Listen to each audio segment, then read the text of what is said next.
Добро вечер во емисијата 360 степени на Алсат. Во ова издание ќе гледате. Владиниот генерален секретаријат во времето на Рашковски набавил софтвер за сообраќајни прекршоци кој не е во употреба. Ќе ве замолам без тенденциозни наметнувања, заради тоа што не е коректно да кажете дека некој во период кога било се компетативно, да кажете дека се поврзуваат со мене. Не може да се набави софтвер, а допрва хардверот и допрва софтверот да се стави во употреба. Вршители на должност се именуваат без огласи, а за директорите, освен огласот, сите други информации се тајна. Тоа што се обврзала владата во октомври, не го исполнила. Ние укажавме на потребата од што побрзо донесување на законот за висока раководна структура, се со цел да се постават прави луѓе на прави места. Ако има закони, зошто Македонија со децении не може да воспостави квалитетен систем за управување со пластичен отпад? И не е дека не е воспоставен, меѓутоа не е на целата територија или не е совршен тој систем. Втората причина е ниската свест кај граѓаните. For me, this day is not about giving or receiving a flower. Gender equality for me is something that you do every day. На 8 март интервју со амбасадорката на Шведска за родовата еднаквост и блокираниот пристапен процес на земјава во ЕУ. Со најавените содржини се враќаме за кратко.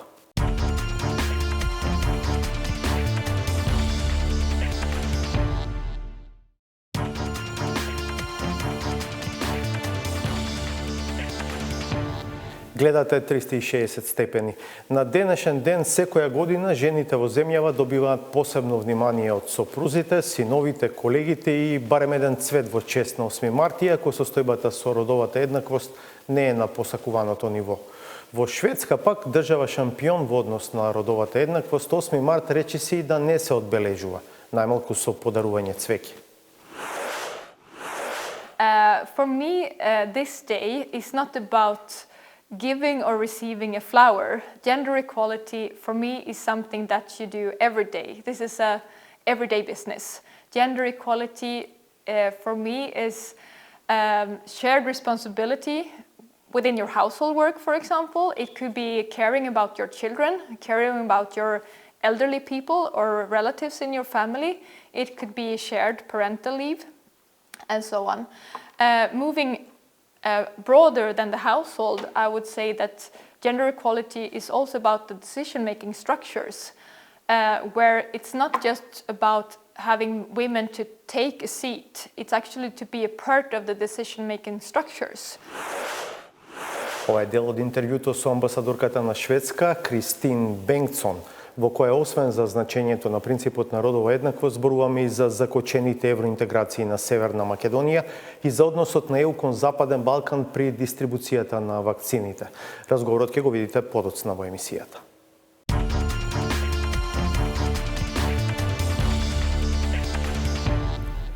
Генералниот секретаријат на владата во времето кога со него раководеше Драги Рашковски набавил софтвер за автоматско изрекување казни за сообраќајни прекршоци кој не се употребува.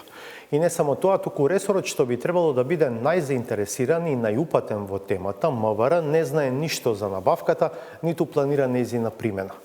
Дополнителни дилеми во случајот отвораат сознанијата дека фирмата што го правела софтверот е формирана 2 недели по доаѓањето на СДСМ на власт во 2017 година, дека од тогаш добила 3 јавни набавки, сите 3 од Генералниот секретаријат, а во случајот со последната, владата и платила за софтверот 6 дена пред ланските парламентарни избори. Ирена Каревска.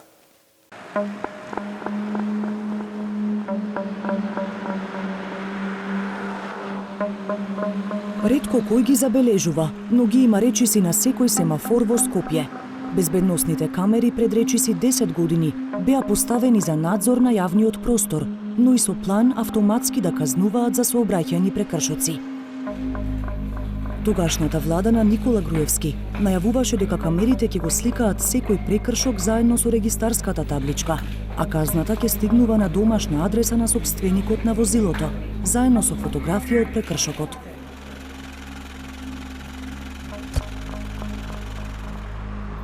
Во долгогодишно затишје, лани претходната влада на Зоран Заев купила софтвер што ќе овозможи автоматско казнување. Ама изминаа повеќе од 8 месеци од датумот кога софтверот требало да биде испорачан, а камерите не изрекуваат казни. Потрагата по одговорот зошто отвора дополнителни дилеми. Софтверот не го купил надлежниот ресор Министерството за внатрешни работи, туку Генералниот секретаријат на владата, тогаш предводен од Драги Рашковски. Огласот бил распишан во ноември 2019 година. Се пријавиле 3 фирми, а со победникот Invoca Group бил подпишан договор вреден околу 81.000 евра во февруари 2020 година. Софтверот кој треба да одредува брзина, локација, регистарска табличка и да регистрира прекршоци, како на пример поминување на црвено, требало да биде испорачан најдоцна во јули 2020 година. Рашковски, кој сега е секретар во кабинетот на премиерот, задолжен за мониторинг на реализацијата на владината програма и стратешките проекти, вели дека испораката била навремена, а дека софтверот не е во функција од други причини. Софтверот е предаден, истестиран и е комплетно во собственост на Република Северна Македонија, меѓутоа поради почетокот на короната и поради тоа што има потреба од одредени законски измени кои што треба да следуваат, пред се одделот на заштита на личните податоци, треба да се види дали се поклопува негде со заштита на приватноста на луѓето. Сите тие сегменти беа опфатени, се почна со една работна активност и се чека поминување на пандемијата, кој што сега полека гледаме дека стивнува, за да се финализира целокупниот процес за негова понатамошна примена. Но зошто Генералниот секретаријат купувал софтвер за казнување со обраќајни прекршоци, кога тоа е работа на полицијата, која патем управува со актуелниот систем SafeCity? Рашковски одговара дека набавката е дел од поширока координација со повеќе институции, со цел за јакнување на безбедноста во сообраќајот. Системот на SafeCity, колку што јас сум запознаен, е покомплексен од овој тип на софтвер. Ова треба да биде само еден дел од целокупниот SafeCity систем кој што МВР може да биде и треба да биде само еден дел од истиот. Така да SafeCity системот кој што МВР сака да го имплементира, тоа што јас знам, заради тоа што знаете дека додека бев генерален секретар, тие податоци ги комунициравме, но во иднина ова решение кое што е направено идејно или целосно апликативно може да биде дел од системот на SafeCity. Секретаријатот подолго време се обидувал да го купи софтверот, зашто сведочат двата неуспешни тендера во 2019 година. Дека пак се било по план, Рашковски посочува на годишниот план за јавни набавки. Но зошто е купен софтвер пред да се види дали актуелните камери на МВР можат да одговорат на потребата? Софтверот е апликативен за кој вид на камери. Техничките карактеристики на постојните камери треба да се утврди дали се доволни заради тоа што се пред известни години. Знаеме дека техниката многу брзо оди напред и денеска полесно е да купите нови камери отколку старите некако да ги одржават или да би ги апгрейдират. Така да секако набавката за камери кои што би следела би било од страна на Министерството за внатрешни работи. Но ставот на МВР се коси со она што го вели Рашковски. Примерно велат дека камерите во системот SafeCity не може да се користат за намената на софтверот што го купил Рашковски. Подготвуваат свој проект за казнување преку видеонадзор, а за софтверот на Генералниот секретаријат велат дека немало координација. Во врска со набавката на софтверот за кој прашувате, ви известуваме дека тој софтвер не е дел од системот на Министерството за внатрешни работи и поради тоа нема потреба од координации. Меѓутоа можно е да е координирано со други државни органи, имајќи предвид дека одредени надлежности за оваа проблематика имаат и други државни институции. Сепак во земјава само полицијата има право да дели казни според Законот за безбедност во сообраќајот. А ако од МВР велат дека софтверот не е за нив, одговор каде ќе се инсталира и зошто го купил Генералниот секретаријат побаравме во владата. Најконкретните одговори во преписката беа: Софтверот е наменет за управување и контрола на уреди камери, со помош на кои се одредува просечната брзина на возилата. Системот е во собственост на Република Северна Македонија, а понатаму може да биде предаден на користење на која било државна институција. Очигледно дека станува збор за несинхронизација и некоординација. Според Герман Филков од Центарот за граѓански комуникации, невладина организација која ги следи јавните набавки, купувањето на софтверот во вакви околности е нелогично. Не може да се набави софтвер, а допрва хардверот и допрва софтверот да се стави во употреба после неколку години, зашто се потребни законски измени и не знам што. Зошто се брзало? Кога ќе се создаделе услови, нека се набавел и софтверот и хардверот и нека се стави во функција. Ако седнеле да напишат и да образложат потребата од набавката, зошто им треба таа набавка, зошто сега им треба, зошто во тој обем, зошто со тој квалитет, можеби ќе им станело јасно дека набавката не е потребна сега, туку дека треба да се почека кога ќе се создаде за цел систем услови, значи и за хардверот и заедно да профункционираат. Компанијата што го изработила софтверот, формирана во јуни 2017 година, 2 недели по доаѓањето на СДСМ на власт, тврди дека тој нема да застари и дека може да се користи за какви било камери. Софтверот не фаворизира никакви камери, напротив, наменет е за секаков бренд и секаков вид на камери кои се наменети за оваа намена. Тестиране на автопатот Миладиновци Штипи на улица Партизанска. Тој е предаден заедно со изворниот код, така што и кога би имало каква било потреба за надоградба, тоа може да го направи кој било ентитет. Што се однесува до Invoca Group, паѓа во очи тоа што сите 3 јавни набавки што ги добила оваа фирма се склучени со генералниот секретаријат, додека со него раководеше Драги Рашковски. Во конкретниот случај владата и платила на фирмата за завршената услуга на 9 јули лани, 6 дена пред парламентарните избори. Од компанијата тврдат дека се јавуваат и на други тендери, а Рашковски отфрла какви било релации. Апсолутно беше целосно отворен процесот за сите компании кои што сакаат да аплицираат. Така да ќе ве замолам без тенденциозни наметнувања, заради тоа што не е коректно да кажете дека некој во период кога било се компетативно, кога имало 3 компании, добил да кажете дека се поврзуваат со мене. По мене е само наведување на нешто што апсолутно не е така во реалност. И покрај тоа што софтверот не е во функција и по 8 месеци од датумот кога требало да биде испорачан, Рашковски е уверен дека набавката е оправдана. За Герман Филков од Центарот за граѓански комуникации, конкретната набавка е уште една во множеството, купено, неупотребено. Ова е специфична набавка, не е како другите, бидејќи таа е за себе самостојна набавка, меѓутоа функционалноста нејзина зависи од некоја друга набавка. И од тука навистина не е јасно како ќе се почитуваат тие рокови за гаранција, за одржување и така натаму, кога софтверот фактички не работи, не е функционален во таа смисла за која што е наменет. И ова е проблем стар во јавните набавки. Неколку пати во ревизорските извештаи имало укажувања од Државниот завод за ревизија за купена опрема, нефункционална, се чува, не се става во употреба и поминува гарантниот рок и поминува рокот за одржување, кој што е платен во тендерот, и на тој начин нерационално се трошат јавните пари, односно има загуби во јавни пари.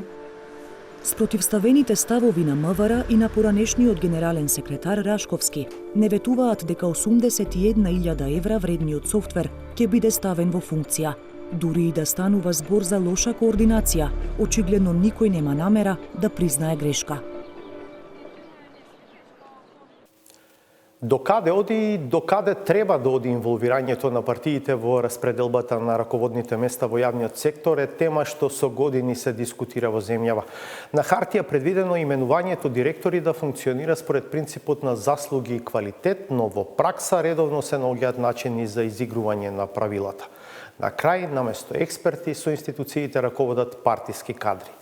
Петар Клинчарски анализираше каде заглавија ветувањата на актуелната влада за менување на пристапот. Како во Македонија се стигнува до раководна позиција во јавниот сектор? Праксата покажува, вршители на должност се именуваат без огласи, а за директорите, освен огласот, сите други информации се тајна.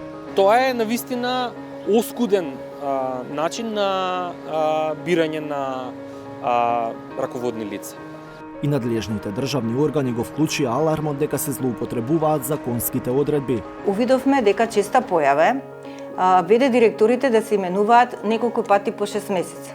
Дури имаше и 7 пати по 6 месеци. Тоа се значи 42 месеци. А требаше да биде поинаку со Законот за висока раководна служба. Но решението најавувано како гаранција за избор на раководни кадри по професионални, а не по партиски заслуги, е повлечено од собранието на доработка и нема информација кога ќе се врати назад.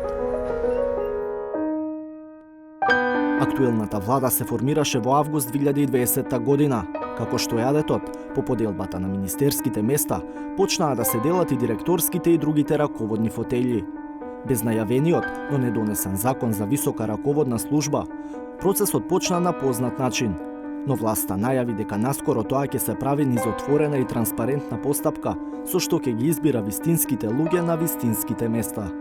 Првин, основно, елементарно, ќе имаме конкурс, ќе имаме оглас, ќе имаме барање да сите се научиме дека треба да поднесеме мотивацијско писмо, стандардна биографија, да понудиме план за работа и програма за работа, за да може на крајот од мандатот да цениме и да имаме мерит систем што од тоа е сработено и каде сега таа институција, орган, агенција, фонд или било што се наоѓа.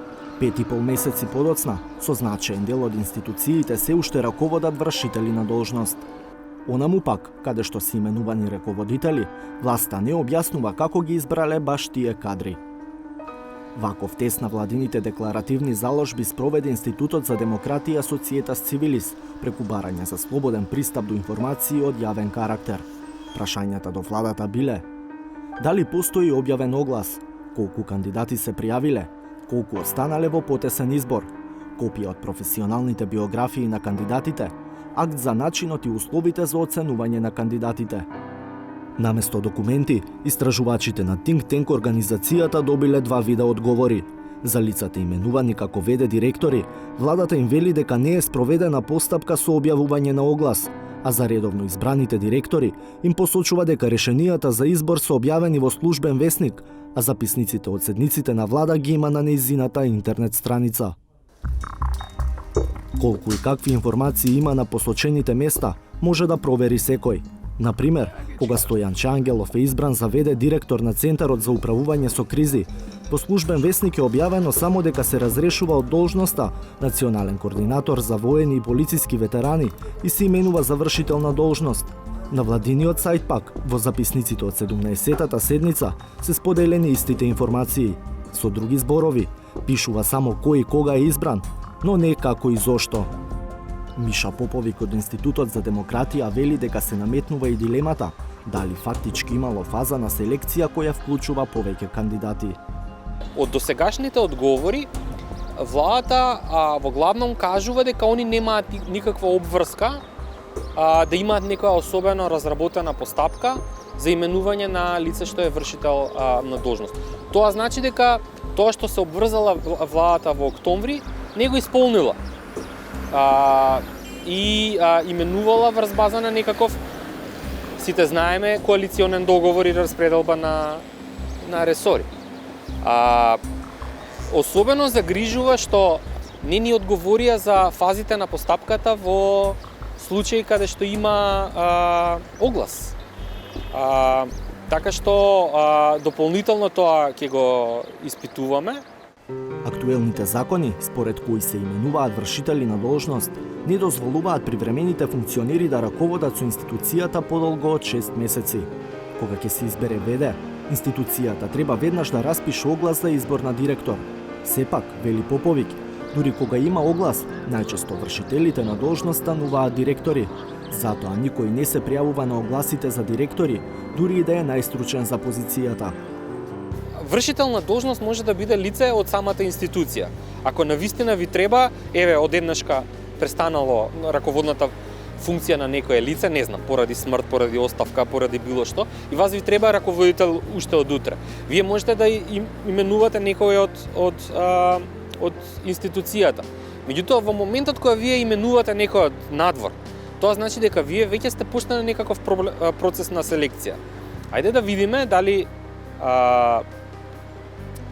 да видиме кои се тие правила што ве спречуваат наместо едно лице да интервјуирате 2 или 3 дополнителни лица. Не постои такво ограничување, едноставно е прашање на политичка волја.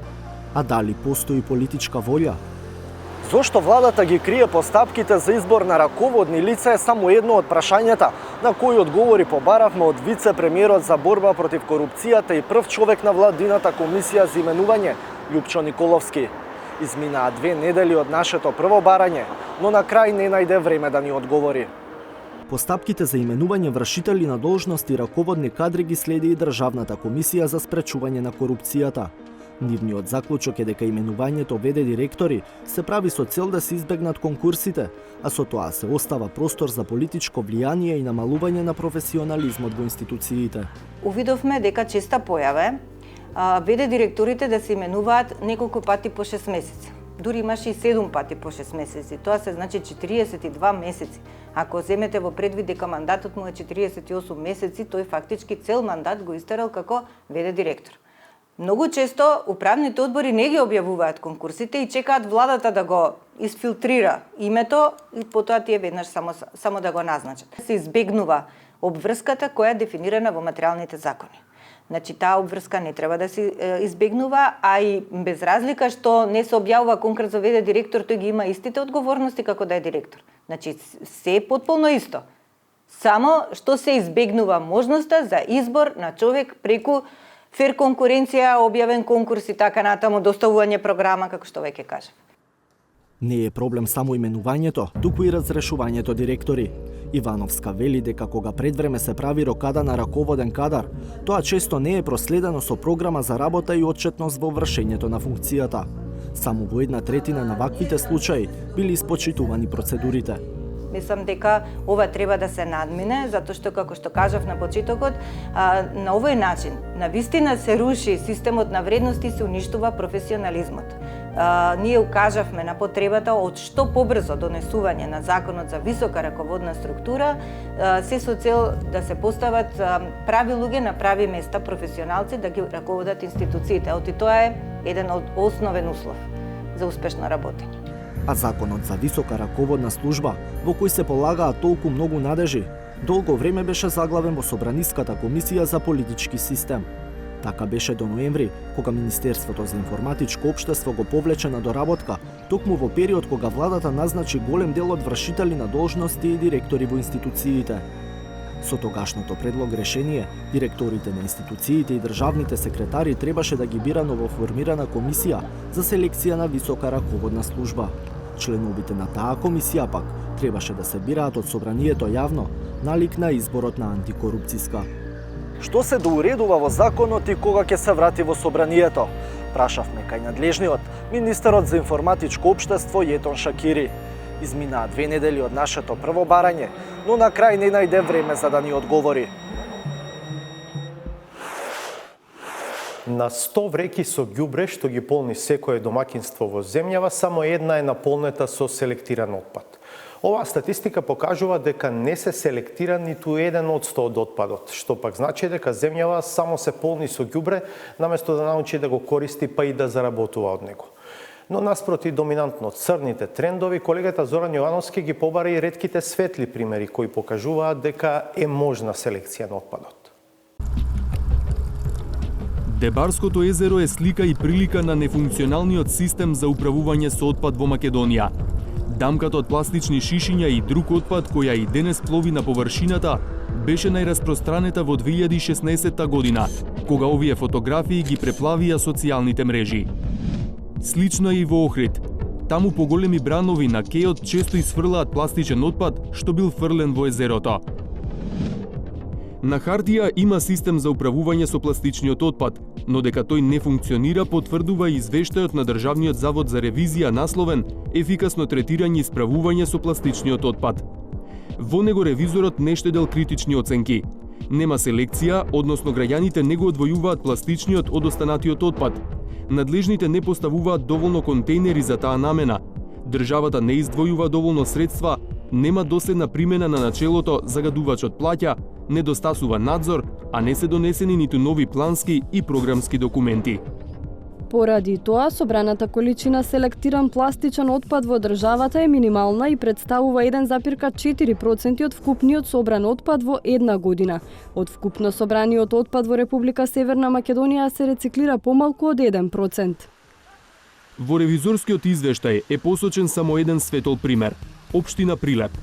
Уште во 2009 година локалните власти поставиле мрежести контейнери за отпад што се рециклира, за пластика, за хартија, за стакло и за најлон, покрај вообичаените контейнери за мешан отпад.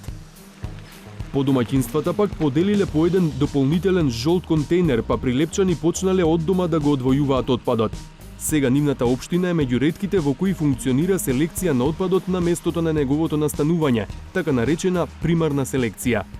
Како ги натеравте граѓаните да прават примарна селекција?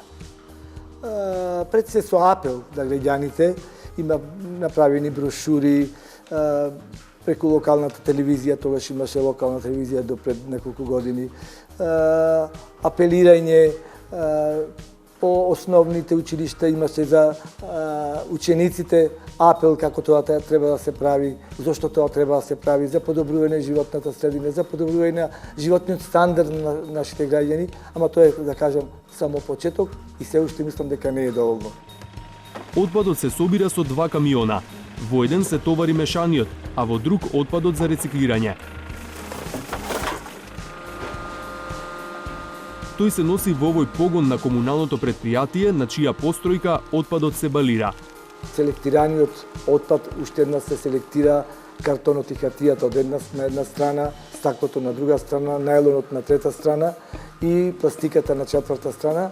Тоа се балира, имаме посебни 2 мали преси, од кои што и минатата година морам да кажам набавивме една нова преса од 50 тони автоматски, која што ги балира сите овие примарни селекции на 4 компоненти што ги напомнав.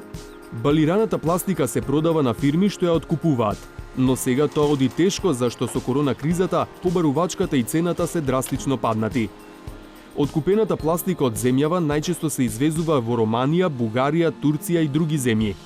Според ревизорскиот извештај, пластиката се рециклира и во фирми во Македонија, кои од неа прават гранулат кој потоа го продаваат.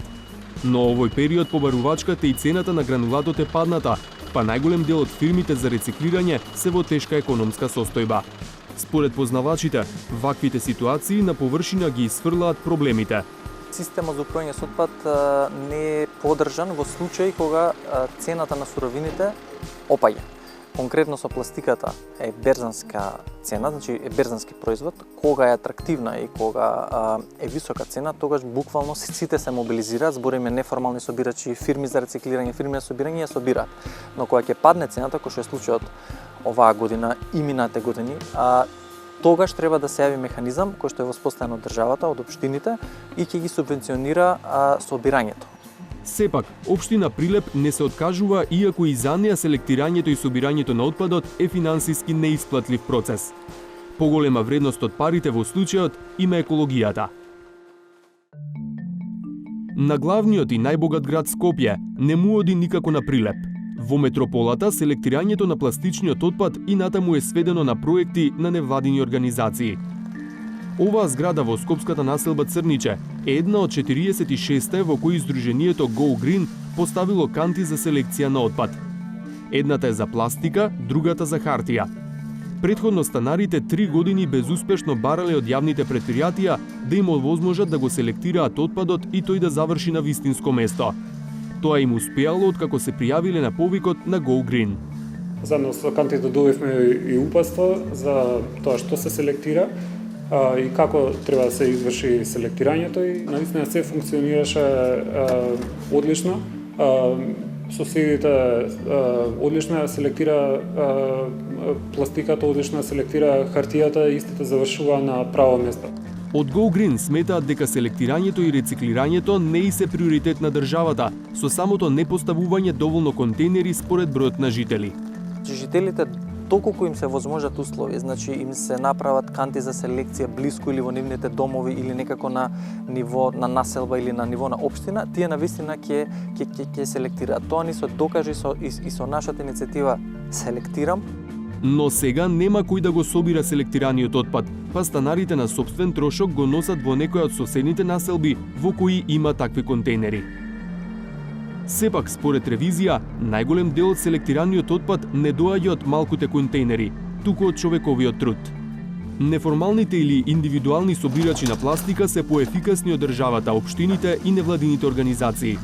Да е апсурдот поголем, никаде не се спомнати во законската регулатива.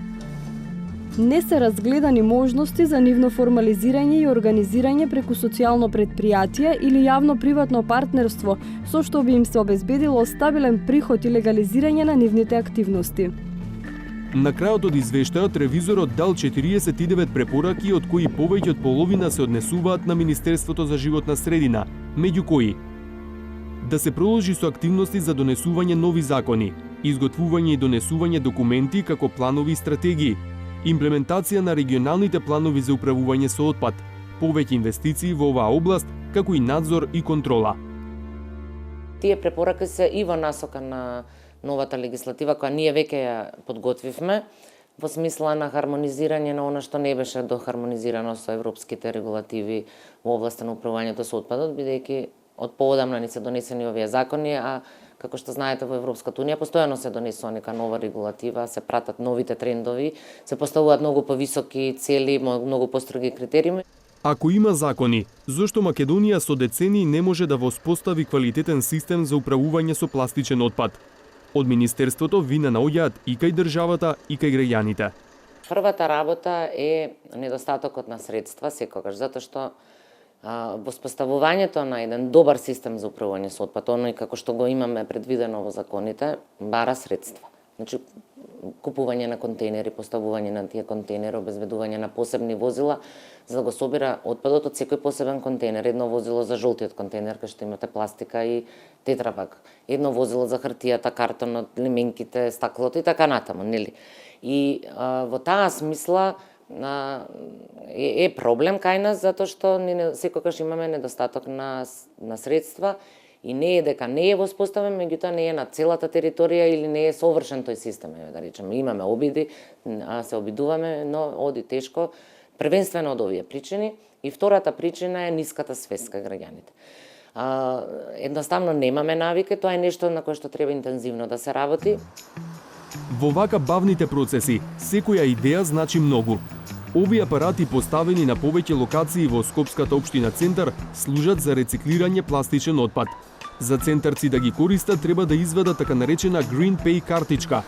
Картичката ја приближувате до читачот, а потоа го внесувате пластичниот отпад или лименките. За возврат на картичката добивате парична субвенција и попусти во одредени маркети, кафулиња, ресторани, бутици. Проектот го реализира јавното предпријатие Паркинзи на општина Центар. Дневното ниво за зимање на овие зелени, односно Green Pay картички се движи од 20 до 30 луѓе на дневно ниво се приклучуваат на оваа иницијатива.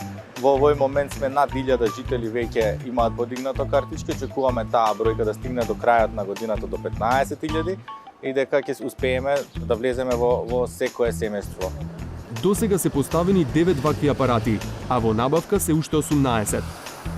Во хаотичната сфера на управување со пластичен отпад, во која ни фалат и камиони, и контейнери, и документи, и свест, ваквите примери се надеж дека во Дебарското езеро ќе има повеќе риби од фрлени пластични шишиња, а Охридското, вознемирено од некое невреме, нема да ни го исфрла срамот на површина.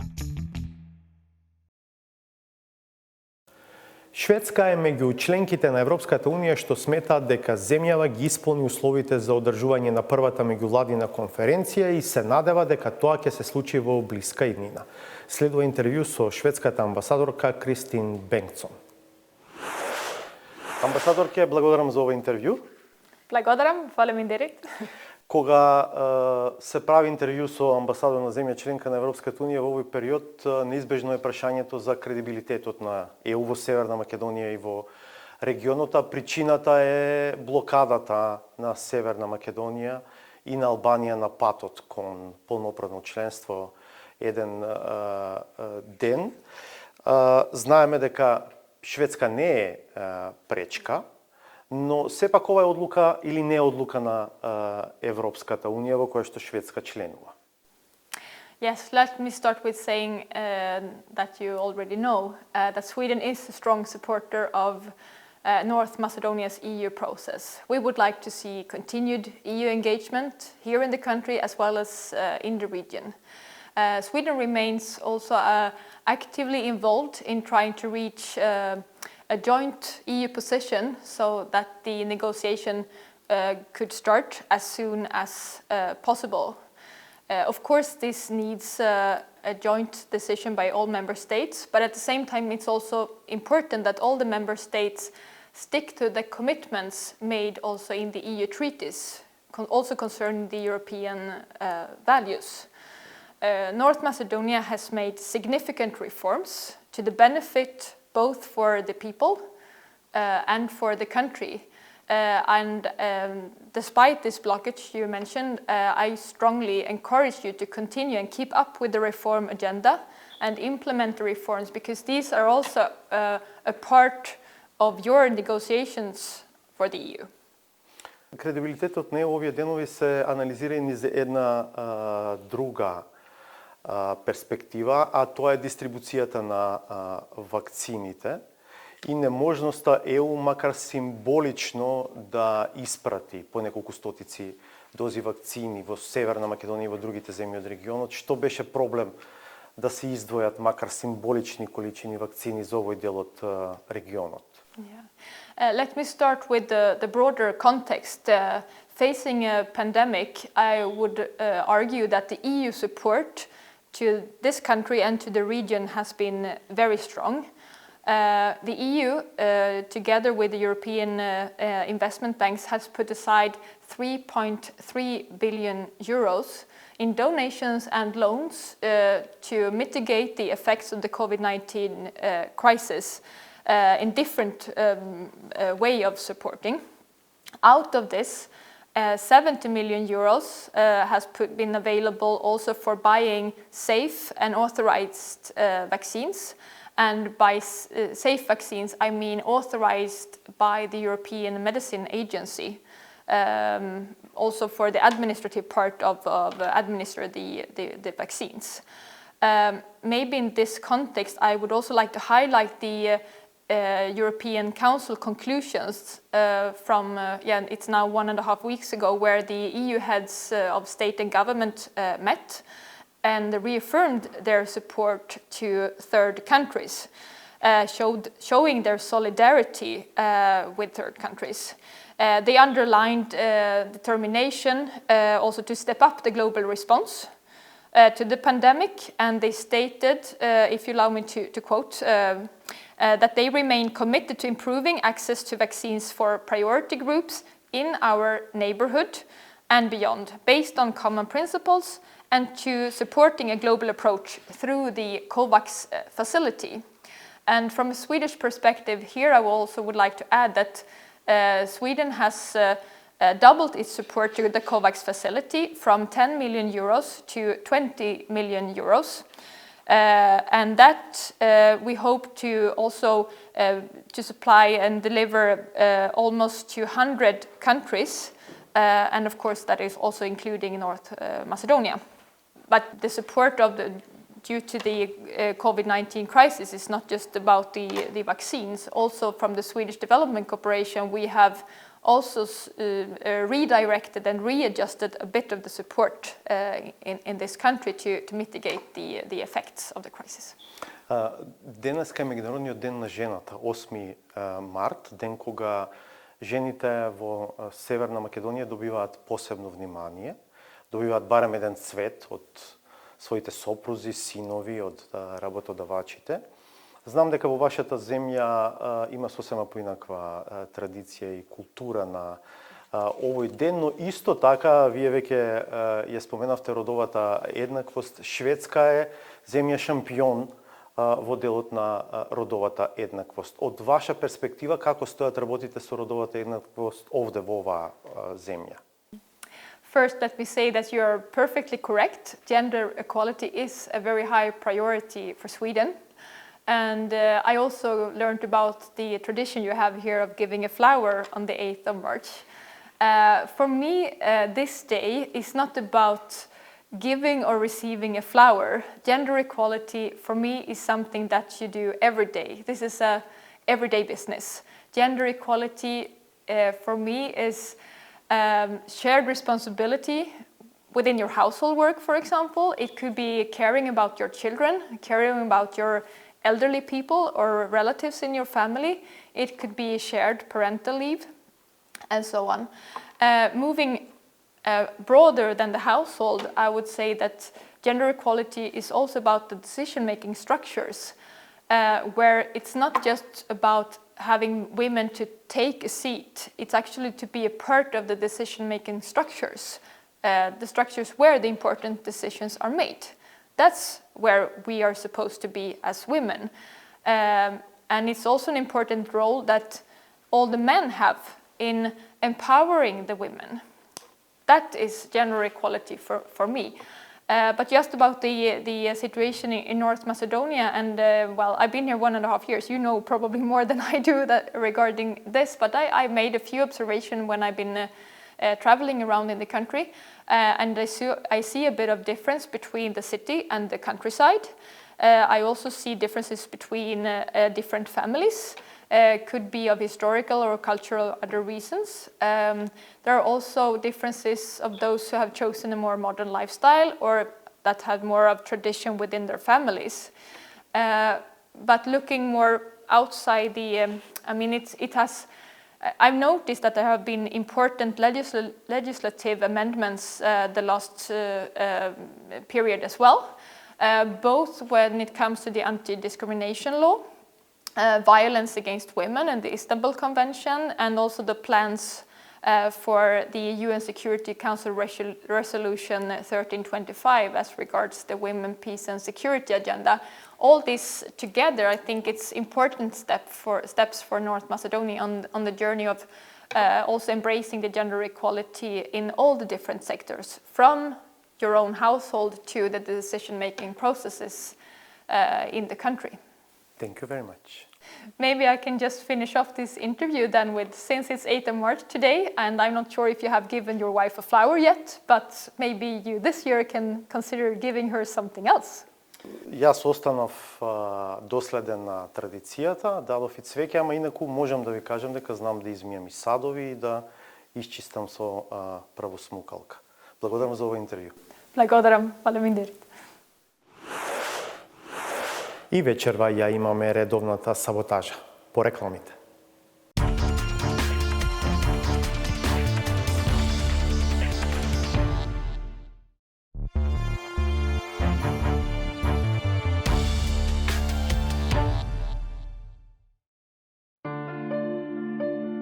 Исклучително љубопитната јавност и натаму трага по рецептот по кој била приготвена планетарната чорба. Иако македонците спаѓаат во групата на далеку познати и вешти кулинари, дури и за нив се уште енигма незиниот состав.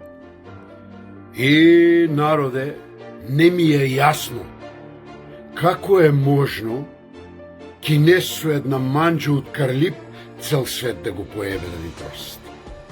И шо манџа беше тоа, бе, луѓе? На тоа готвено јадење специфичен шмек му даваат лицата што се представува дека има директна комуникација со оние од горе кои нели знаат се.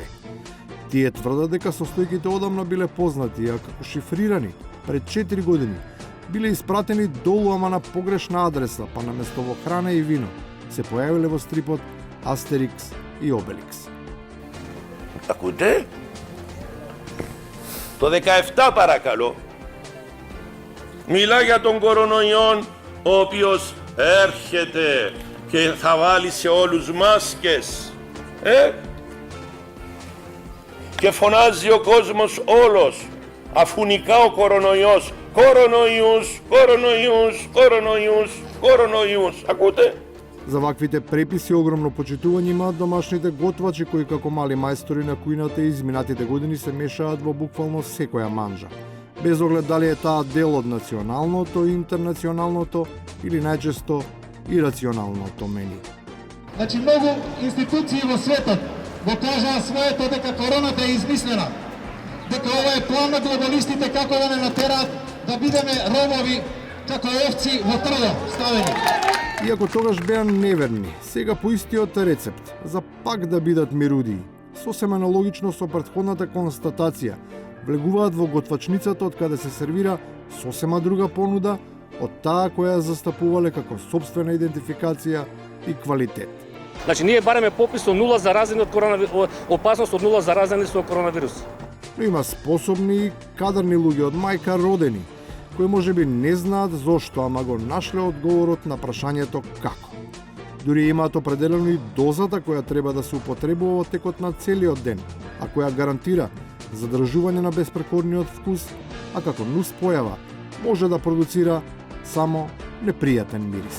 А од нарачија дупла зара. Има круг 60 метра и не може да фане заразен да замине поред тебе. Това е да, докажано. Не од мене. Така сам чул од доктори, од професори, така. На оваа традиционална докажана рецепта се надоврзува и модел кој што не е покажување, туку со практични примери е одобрен од најстручни лица. Се користи едноставната и позната метода на минување под коренот на еден ваковски орев. Прва докторката се матична докторка се промакна у неда. И она верува, они пешки дојдоа и сите што ме гледа, што ме сака, нека си фанат пешки, гледа колку украсно. И на крајот, ете, за сите веднаш е полесно, кога има решение за се, па се додава уште она малку што недостасува. Да му дадеме малку шмек и на денот, убава пролет доаѓа. Оваа пролет може да има шмек единствено ако биде боцната. Ако не биде, ќе биде иста како ланската. Горчлива. Благодарам што бевте со 360 степени. Се гледаме повторно в петок од 22. Пријатно.